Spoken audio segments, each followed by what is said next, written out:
Video చివరి వరకు చూడండి. ఎందుకంటే ఇది నార్మల్ రాఖీ కాదు. రాఖీలోంచి మొక్క పుడుతుంది. నేను డిప్లొమాలో చదువుతుండగా నాకు ఒక చెల్లి పరిచయమైంది. ఏజ్‌లో నా మీద తను పెద్దదే. అయినా గాని నన్ను అన్నయ్య అని పిలుస్తుంది. సో, ఎవ్రీ ఇయర్ ఎక్కడున్నా సరే నాకు రాఖీ అనేది కొరియర్‌లో పంపుతుంది. ఈసారి చెన్నై పంపించింది. సో, లోపల 2 బాటిల్స్ ఇచ్చాడు చిన్నది. ఒకటి కుంకుమ, ఒకటి అక్షింతలనమాట.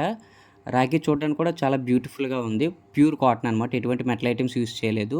సో, తను నా దగ్గరలో లేని మూల నా దగ్గరలో ఉన్న అక్కతో ఈ రాఖీ అయితే కట్టించుకున్నాను. అండ్ రాఖీ నుంచి మొక్క పుడుతుందని చెప్పాను కదా! మీరు సరిగ్గా అబ్జర్వ్ చేస్తే ఈ బ్లాక్ కలర్ అన్నీ సీడ్స్ అండి. అండ్ మధ్యలో గుమ్మడికాయ సీడ్ కూడా ఇచ్చాడు. సో, బాక్స్ పైన ఇన్‌స్ట్రక్షన్స్ కూడా ఇచ్చాడు. ఏ విధంగా దీన్ని పాతాలి అని చెప్పి. సో, ఒక సన్‌లైట్ పడిన ఏరియా చూసుకొని అక్కడ రాఖీకి సరిపడా గొయ్యి తవ్వి దానిపైన రాఖీ పైన ఒక లేయర్ ఆఫ్ మట్టి కవర్ చేసి తర్వాత వాటర్ అనేది స్ప్రింకిల్ చేశాను. సో, ఇలా రెగ్యులర్‌గా స్ప్రే చేస్తూ ఉండాలనమాట. మీరు కామెంట్‌లో పెట్టండి అసలు మొక్క వస్తదో రాదో. మీ బ్రదర్స్ కూడా ఎటువంటి గిఫ్ట్ ఇవ్వండి. దీనివల్ల ఏంటంటే రాఖీ పడేయకుండా మొక్క నాటుతారు. Thanks for watching.